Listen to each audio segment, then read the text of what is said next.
عبداللہ آتانی کتاب، اس بچہ بولا، لیکن یہاں بولا تو صرف اعلان کیا، کتاب نہیں سنائی. وہاں وہ بچہ ہے جو کتاب پڑھ کے سنا رہا ہے. انسان ہے، حضرت انسان. اب انسان یہ کہہ سکتا ہے کہ صاحب آپ جتنی مثالیں دے رہے ہیں معصوم کردار ہیں. غیر معصوم کردار کوئی ایسا ہو کہ جو بشریت کو اس معراج پہ پہنچا کے بتائے کہ غیر معصوم کردار بھی چاہے تو اس کے حکم سے نظام کائنات میں دخل دے سکتا ہے. بہت توجہ چاہ رہا ہوں. کوئی غیر معصوم کردار ایسا ہو تو تاریخ کا ایک کردار ہے برابر آپ سنتے رہتے، پیغمبر کا مؤذن. غیر معصوم کردار ہے نا. اچھا غیر معصوم کردار بھی کوئی سفید لباس والا نہیں تھا، کوئی خوبصورت نہیں تھا، گورا چٹا نہیں تھا. بلال حبشی، سیاہ، غلام. اب قرآن کی آیت سمجھ میں آیا، اِنَّ أَكْرَمَكُمْ عِندَ اللَّهِ أَتْقَاكُمْ. اللہ کے نزدیک متقی کی اہمیت ہے، چاہے وہ غلام ہو، چاہے آزاد ہو، کالا ہو، گورا ہو. اللہ یہ نہیں دیکھتا ہے، اللہ نیت دیکھتا ہے. سب جگہ میں بلال. ایک تو حبش کے رہنے والے کالے، اوپر سے غلام. بالائے ستم یہ کہ پیغمبر نے انہیں مؤذن بنا دیا. اب سوچئے جن عربوں کو اپنی لہن پر، اپنی تجوید پر بڑا گھمنڈ تھا، ان کے لیے تازیانہ تھا یا نہیں؟ کم سے کم دن میں 3 بار یا 5 بار تازیانہ تھا نا. کہ صاحب کل تک وہ پکارتے تھے بلال، آپ بلال دوڑ رہے ہیں. اب بلال دن بھر میں 5 بار پکارتے ہیں، یہ دوڑ رہے ہیں. تازیانہ تھا. اچھا دنیا آج ہم نے کہہ دیا کہ صاحب اسلام میں ہیومن رائٹس نہیں ہے، حقوق بشر نہیں. دوسرا اعتراض ہے کہ اسلام میں وومن رائٹس نہیں ہے، عورتوں کے، خواتین کے حقوق نہیں دیے گئے. کیوں؟ اسلام میں مردوں کو 2 حصہ دیا گیا، عورتوں کو 1 دیا گیا. کہتے ہیں نا. اب وہ ہم سے حقوق بشر کی بات کر رہے ہیں جو آج تک اپنے یہاں کالے گورے کا فرق نہ مٹا پائے، شویت اشویت کہلاتے ہیں. اسلام میں آ کے دیکھو، پیغمبر نے پہلے دن کالے گورے کا فرق مٹا دیا. اب کالا پکارے گا، گوروں کو دوڑنا پڑے گا. اور سر یہ جو بات کہی جاتی ہے نا کہ اسلام میں عورتوں کے ساتھ ناانصافی کی گئی ہے، کیا صاحب عورتوں کا 1 حصہ، مردوں کو 2 حصہ، کیا بات ہے؟ ایسا ہے؟ دیکھیے اسلام برابری کا نام ہے. یہاں تو نماز میں بھی آ جائیے تو بادشاہ وقت بھی آگے کھڑا ہو، اور اگر مزدور پہلے سے پہنچ گیا تو بادشاہ وقت کو حق نہیں ہے کہ مزدور کو ہٹائے. اگر کوئی ہٹاتا ہے تو خلاف شریعت ہے، نماز صحیح نہیں ہوگی. اور یہی کمال عزاداری حسین میں بھی ہے کہ اگر مزدور عزادار بھی فرشادہ میں پہلے آگے بیٹھ گیا تو اب صاحب ثروت کو حق نہیں ہے کہ مزدور کو اٹھا سکے. اب سمجھ میں آیا؟ یہ ہے اسلام کا معیار، حسینیت کا معیار. تو صاحب کالے اور گورے کا مسئلہ، عورتوں کے حقوق کا مسئلہ کیا ہے؟ یہ جو انتظامات کا دیکھیے، آپ ہیں بڑی توجہ چاہ، شریعت نے میراث بنائی ہے. آپ ہمارے پاس ایک بیٹا ہے، ایک بیٹی، والدین حیات، زوجہ حیات. شریعت نے میراث میں ہر ایک کا حق رکھا ہے. بیٹے کا اتنا، بیٹی کا اتنا، زوجہ کا اتنا، والدین کا اتنا. اچھا صاحب اب ایک سوال بڑی توجہ چاہ رہا ہوں. دیکھیے قرآن کے سارے نقطے ایسے ہی نہیں ہیں، کہیں نہ کہیں کچھ نہ کچھ اشارہ ہے. میراث آپ کی ہے یا خدا کی؟ آپ کی ہے نا. زندگی بھر آپ نے کمایا، آپ نے محنت کی، تو بٹوارے کا اختیار آپ کو ہونا چاہیے نا. آپ کے مال پر بھی میراث کا حق وہ بناتا ہے. گویا اللہ اعلان کر رہا ہے جب اپنی کمائی پر تمہیں اختیار نہیں ہے، میراث کا حق میں بناؤں گا، تو خلیفہ بنانے کا اختیار تمہیں کہاں سے ہو جائے گا؟ ایک سماوات میں جبر محمد والے محمد. اگر صاحب میراث میں بیٹے کو 2 حصے مل گئے، بیٹی کا 1 حصہ ہے. کبھی اس کے اوپر غور کیجئے، ناانصافی نہیں برابر ہے. یہاں بیٹی کو ایک حصہ دیا گیا. بیٹی اپنا ایک حصہ لے کے جب اپنے شوہر کے ہاں گئی تو اسے اپنی میراث سے 2 حصے ملے تھے تو 3 ہو گئے نا. اور یہاں آپ کے بیٹے کو 2 حصے ملے تھے, جب اس کی زوجہ آئی تو اپنے یہاں سے ایک حصہ لے کے برابر ہو گئے نا. تو صاحب شریعت میں ناانصافی کہاں رہ گئی؟ شریعت میں ناانصافی کہاں سے رہ گئی؟ اچھا بات آ گئی ہے تو اب ایک چیز کو میری شرعی ذمہ داری ہوتی ہے, اچھی لگے بری لگے اس سے بحث نہیں, دوبارہ بلائیے نہ بلائیے, لیکن میری شرعی ذمہ داری ہے. دیکھیے شریعت میں ہمارے یہاں کی سوچ الگ ہے, شریعت کی سوچ الگ ہے. ہمارے یہاں جب بیٹی پیدا ہوتی ہے تو پیدا ہونے کے بعد ہی سے ابھی وہ سن شعور میں بھی نہیں پہنچتی ہے کہ اس کے جہیز کا انتظام ہونے لگتا ہے کہ صاحب بیٹی کے جہیز کا. شریعت میں جہیز کہیں سے آئی نہیں. صاحب بھی چھوڑ دیجیے, مباح اور بعض حالات میں مکروہ اور شاید بعض حالات میں حرام بھی ہو جائے. تب تو نہیں کہہ رہا ہوں شریعت میں جہیز نہیں ہے. شریعت میں بیٹی کا حق ہے میراث میں, آپ کتنا بھی جہیز دے لیجیے, لیکن اگر میراث میں بیٹی کا حق دے کے نہیں جا رہے ہیں تو نہ نماز صحیح ہوگی, نہ روزہ, نہ اسامہ غنی سے کوئی مجلس صحیح ہوگی. اس لیے کہ جہاں بیٹی کا حق خرچ کر کے ادائے حسین کی جائے, شریعت کو مانتے ہیں نا, حق دے کے جائے. تو ہم سے یہ کہا جاتا ہے صاحب اسلام میں حقوق, اسلام سے زیادہ حق کی رعایت کس نے کی؟ پیغمبر نے جناب بلال کو مؤذن بنا دیا. بلال اذان تم دو گے. جناب بلال کے ساتھ ایک مصیبت اور تھی, بڑی معذرت کے ساتھ جلدی بس آخری بات اور رکھتے مسائل. جناب بلال کے ساتھ ایک مصیبت اور تھی, تلفظ تھوڑا سا. اب ظاہر سی بات ہے, فرض کیجئے میں اپنی مثال دیتا ہوں کہ میں کہیں بیٹھا ہوں اور کوئی صاحب آئے, شین کو سین کہنے لگے, کاف کو کاف کہنے لگے, زے کو جے کہنے لگے, برا لگے گا نا. اب سوچئے وہ عرب صاحب زبان اور ان کے سامنے جب جناب بلال کھڑے ہو کے اشہد ان کو اسد ان کہتے ہوں, ہنسیانہ تھا یا نہیں تھا؟ سب برداشت کیا. ایک دن نماز مغرب کے بعد جلسہ ہو گیا مسلمانوں کے, جب حضور نماز پڑھا کے چلے گئے تو مسلمانوں نے جلسہ کیا. کیا کل سے اذان صبح بلال نہیں دیں گے, پھر کفالہ صاحب دیں گے. ہو گیا فیصلہ. دستور یہ تھا کہ جناب بلال اللہ اکبر کہتے تھے, پیغمبر بیت الشرف سے برآمد ہوتے تھے, مسجد میں تشریف لاتے تھے, پیغمبر مستحبات ادا کرتے تھے, اتنے میں مسلمان آتے تھے. اب مسلمان اور بلال کا فرق سمجھیے, بلال وہ ہے جو مسلمانوں کو بلاتا ہے, پہلے آتا ہے. مسلمان وہ ہے جو بلال کی آواز کے بعد جاتا ہے. تو جب ساری صحابیت مل کے بلال کا مقابلہ نہ کر سکی تو علی کا مقابلہ کیا کر پائے گی؟ سب جناب بلال اذان دیتے ہیں, نبی آتے ہیں, مستحبات ادا ہوتے, اتنے میں مسلمان آتے ہیں, پھر جماعت ہوتی ہے. جناب بلال روز آ جاتے تھے. جب مسلمانوں نے یہ فیصلہ کیا تو اگلی صبح بلال آئے بھی نہیں. بلال کے سامنے نہیں ہوا. لیکن اب سوچئے جس کے غلاموں کے پاس علم غیب ہو, اس کے اماموں کا کیا عالم رہا ہوگا. سب جناب بلال کا نہیں دے گیا تھا, فلاں صاحب دے. اگلی صبح ہوئی, فلاں صاحب آئے, کھڑے ہوئے, اللہ اکبر, پوری اذان ہو گئی. نہ نبی آئے, نہ بیت الشرف کا دروازہ کھلا, نہ سورج اپنی جگہ سے حرکت کر رہا ہے. ان کو لگا کہیں میں نے جلدی اذان دے دی. تاریخ لکھتی ہے 7 اذانیں ہوئیں.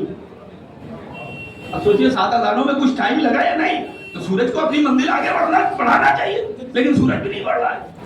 اچھا اب سوال یہ, مجھے انسان سے بتائیے تاریخ دیکھ کے, اور آج کے بعد سے اگلے سال تک اگر زندہ رہا وعدہ ہے, تاریخ دیکھ کے بتائیے گا, کوئی تاریخ لائیے کہ جہاں یہ ہو کہ حضور نے بلال کو اذان یاد کرائی ہو. کوئی ایک روایت لے کہ جہاں حضور نے کہا ہو بلال اللہ اکبر 4 بار کہنا, اشہد ان لا الہ الا اللہ 2 بار کہنا, اشہد ان محمد رسول اللہ 2 بار کہنا. اے مسلمانوں, جتنی بھی اذانیں دیتے ہو یہ سب بلال کی نقل کر رہے ہو کہیں. اب سوچئے جس کے غلام کا علم اتنا اعلیٰ ہو کہ جو اذان دے دے پروردگار اسی کو اذان بنا دے, معیار کیا ہو. ہو گئی اذان, 7 اذانیں ہو. مسلمان در دولت پہنچ گئے, یا رسول اللہ تشریف نہیں لائے. پیغمبر نے پوچھا کہ بلال نے اذان دی؟ کہ نہیں یا رسول اللہ, بلال نے نہیں دی. کس نے دی؟ کہا فلاں صاحب نے. پیغمبر نے پوچھا کس کے حکم سے؟ بس آگے پورے کم مسلمانوں نے فیصلہ کیا تھا. پیغمبر نے کہا تو پھر سورج نے بھی فیصلہ کر لیا ہے کہ جب تک بلال اذان نہ دیں گے سورج اپنی جگہ نہ چھوڑے گا. بہت توجہ چاہ رہا ہوں. دنیا کہتی ہے کہ رحلت پیغمبر کے بعد بغاوت ہوئی ہے کہ پیغمبر کو نصب کیے ہوئے کو ہٹا کے مسلمان اپنا لائے تھے. لیکن یہ واقعہ اس بات کی دلیل ہے کہ مسلمانوں نے حیات پیغمبر میں بغاوت کی تھی کہ پیغمبر کے نصب کیے ہوئے کو ہٹا کے اپنا لانا چاہتے تھے. پیغمبر نے کہا سورج نے بھی فیصلہ کر لیا کہ جب تک بلال اذان نہ دیں گے. تھک ہار کے مسلمان پہنچ گیا بلال کے دروازے پر. اے بلال چلیے. روز بلال آ جاتے تھے, آج منتظر تھے. آج جب مسلمان گئے تو بڑی شان سے نکلے. میں کہوں گا بلال کیوں کر رہے تھے؟ کہا آج اختیار دکھانے کی بات تھی. آج دنیا کو اختیار دکھانے کی بات تھی. بلال آئے بڑی شان سے اسی پتھر پر کھڑے ہو گئے جس پر پیغمبر نے انہیں کھڑا کیا تھا, گلدستے ادان جسے بنایا. کھڑے ہوئے.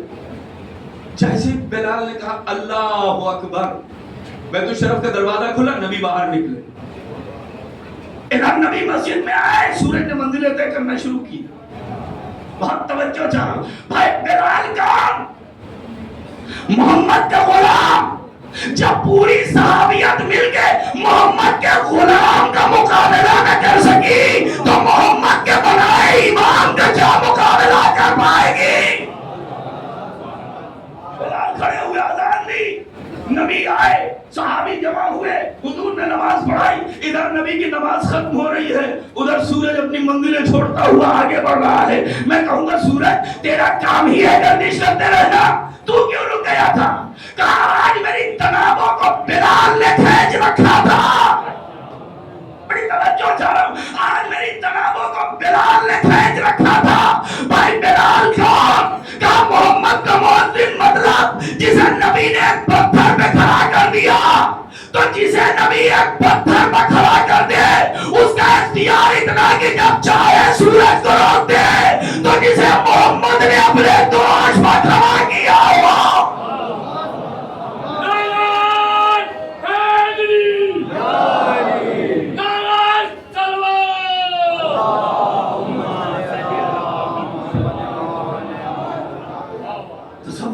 ان کا اختیار کیا ہو جسے محمد نے اپنے دوش پہ کھڑا کیا. ان کا اختیار کیا ہوگا جسے محمد نے اپنے دوش پہ بٹھایا, جسے پیغمبر نے جن کے ہاتھوں میں اپنی ریش دی ہو, اپنی زلفیں دی ہو, ان کا دائرہ اختیار کیا رہا. اب ساری جو دنیا کہتی ہے نا کہ سر امام حسین نے نوکے سنا پہ تلاوت کی, حیرت سے دنیا کہتی ہے, تو مجھے حیرت ہی نہیں ہے. حسین تلاوت نہ کریں گے تو کون کرے گا؟ حسین تلاوت نہ کریں نوکے سنا پر تو کون کرے گا؟ مجھے حسین پہ حیرت نہیں ہے, مجھے حیرت اصحاب حسین پر. جس وقت امام آئے ہیں مقتل میں, حملے کیے, اور اس کے بعد آواز دیتے ہیں یا ابطال الصفا و یا فرسان الحجا مالی انادیکم فلا تجیبونی. اے میرے شیرو, اے میرے بہادرو, کیا ہو گیا ہے؟ میں تمہیں آواز دے رہا ہوں, جواب نہیں دے رہے. شہداء کے لاشیں تڑپ گئے, کٹی ہوئی گردنوں سے آواز آئی ہے مولا موت نے مجبور کر دیا. مولا اگر 70 بار بھی حیات ملے تو ہر بار آپ پر اپنی جان کو قربان کریں گے.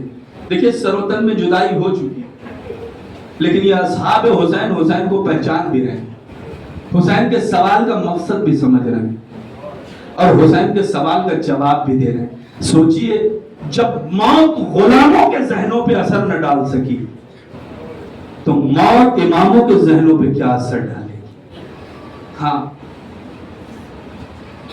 کربلا حسین نے بسا دی, بھرا گھر لٹا دیا. پہلی محرم چاند رات سے لے کے آج تک آپ مسلسل مجلسیں سن رہے ہیں, حسین پہ آنسو بہا رہے ہیں. لیکن انصاف سے بتائیے کیا روتے روتے دل کا درد کم ہوا؟ ہر عزادار کی خواہش یہی ہے کہ چند دن اور مل جاتے، کچھ حسین پہ اور گریہ کر لیتے۔ فصل ازا تمام ہو رہی ہے، بہار ازا رخصت ہو رہی ہے۔ ہاں، بہار ازا رخصت ہو رہی ہے، حسین نہیں رخصت ہو رہی۔ حسین تو ہمارے دل کی زینت ہے نا۔ ایک گزارش ہے، اتنے دن فرش ازا پر بیٹھے ہیں، اب ذرا محاسبہ کیجئے گا، غلامی کا کچھ حق ادا ہوا؟ گناہوں میں کمی ہوئی؟ اگر کمی ہوئی ہے تو یقیناً حق گریہ ادا کی ہوا۔ کربلا کا مہمان پہلی محرم سے ہمارا مہمان تھا۔ ہاتھوں کو جوڑ کے کہوں گا مولا، جو حق میزبانی تھا وہ ادا نہ ہوا۔ اے مولا، رخصت کے ایام قریب آ گئے۔ اے مولا، ہم غلاموں سے جو کوتاہیاں ہوئی ہوں انہیں معاف کیجیے گا۔ اے مولا، جاتے جاتے ایک وعدہ کر کے آ جائیے، سال آئندہ پھر ہمارے عزا خانوں کو زینت بخشیے گا۔ جیے جو اگلے برس ہم ہیں اور یہ غم پھر ہے، جو چل بسے تو یہ اپنا سلام آخر۔ جزاکم اللہ خیر الجزا۔ حسین کربلا میں سب کے ساتھ سو گئے۔ اب زینب ہیں، سید سجاد ہیں، مقصد حسین ہے۔ 1 سال پہلے جب جناب زینب اسیر ہو کے شام میں آئی ہیں، روایتیں لکھتی ہیں کہ جناب سکینہ جناب زینب سے فرماتی پھوپھی اماں پیاس مارے ڈال رہی ہے۔ یہی شام کی عورتیں تھیں جو جناب زینب کی طرف کھجوریں پھینک رہی تھی، اور جناب زینب فرماتی تھی ہمیں لگے رسول نے ہم پر صدقہ حرام ہے۔ 1 سال پہلے شام کا یہ عالم تھا، لیکن روایتیں لکھتی ہیں 1 سال کے بعد جب یزید نے چوتھے امام کو بلایا ہے، ہاتھوں کی ہتھکڑیاں کاٹی گئی، پیروں کی بیڑیاں کاٹی گئی، گلے کا توق کاٹا گیا۔ جب توق کاٹا گیا ہے تو حداد ایک چیخ مار کے بے ہوش ہو گیا۔ جب اسے ہوش آیا، لوگوں نے اسے سوال کیا، میں نے دیکھا کہ تو ہتھکڑیاں کاٹ رہا تھا تو تیرے آنکھوں سے آنسو بہ رہے تھے، جب پیروں کی بیڑیاں کاٹ رہا تھا تو تیری آنکھوں سے آنسو بہ رہے تھے، لیکن جب تو نے گلے کا توق کاٹا تو تو بے ہوش ہو گیا۔ حداد رونے لگا کہ کیا قیامت کے سوال پوچھ لیا۔ جب میں ہتھکڑیاں کاٹ رہا تھا میں نے دیکھا بیمار کا گول جل چکا ہے، ہڈیاں نظر آ رہی ہے۔ میں نے جب پیروں کی بیڑیاں کاٹی گول جل چکا تھا، ہڈیاں نظر آ رہی تھی، مگر جب میں نے توق کاٹا، ارے توق کے خار بیمار کے گلے میں پیوست تھے، میں سمجھ نہ سکا یہ 1 سال تک زندہ کیسے رہا۔ جزاکم اللہ خیر الجزا۔ خدا کسی غم میں نہ رلائے سوائے غم مظلوم کربلا کے رخصت ہے۔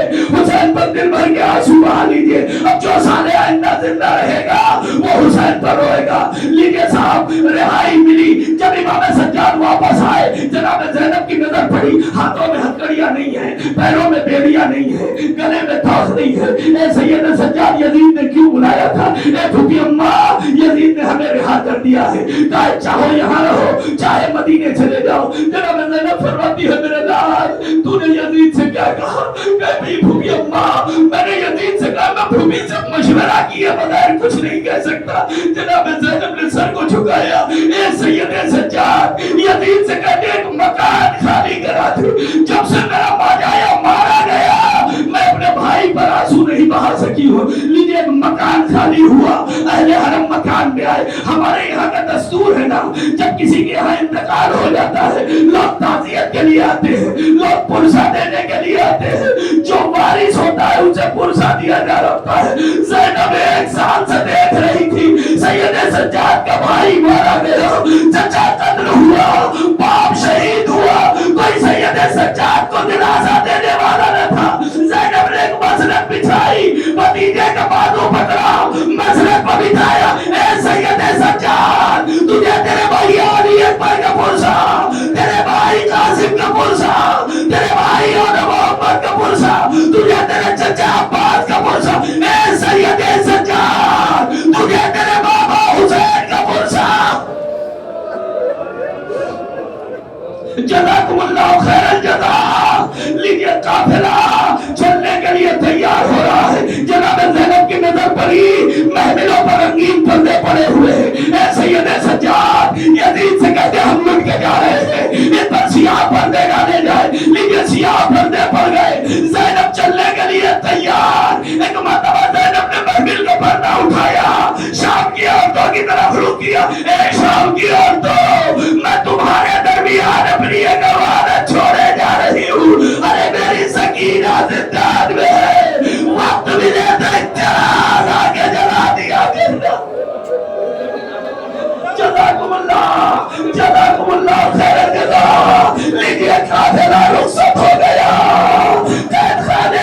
بچی روتی رہ گئی، کوئی نہ تھا جو بچی کو دلاسا دے گا۔